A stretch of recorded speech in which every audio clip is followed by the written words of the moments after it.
Tara, gumawa tayo ng homemade hotdog. Ito ang mga ingredients. Una, maghiwa tayo ng breast chicken. Alisin natin yung buto.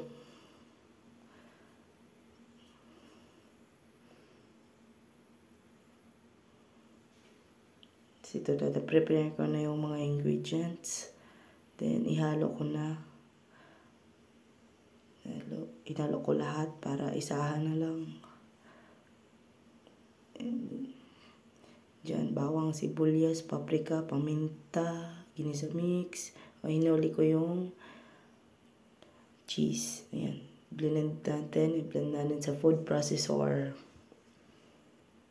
At nakalimutan ko yung malunggay. At hindi na gumagana yung blender. Kaya ayan. Pinaghalo-halo ko na lang sila. Nalagay ko na yung egg at saka ketchup at cheese. Halo-halo na lang natin. Hindi masyado durog dyan yung malunggay kasi hindi na gumagana yung blender. Tapos yan, ilagdan natin sa stuffer. Stuffer ata tawag dyan.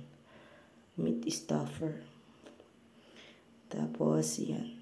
At i-put na natin yung tawag doon, yung hotdog casing. Lagyan na natin yung hotdog casing dyan.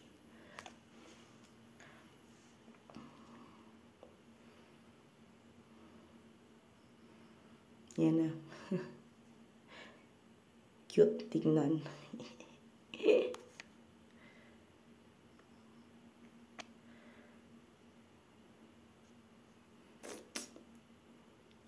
At pakabalot natin. Ayan.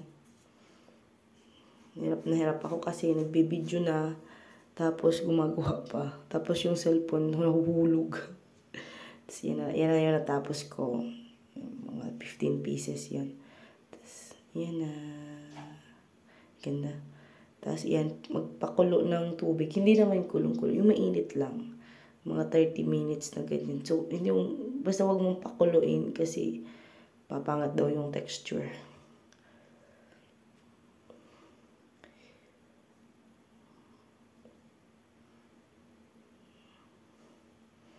Tapos, nung luto na yan. So, excited. Kaya, nag-try kami. At hindi siya masyadong perfect. Tingnan mo. Dug na drug. Ang iba. Ayan, prito akong konti. At pinatikim ko sa aking anak. At good daw. Masarap.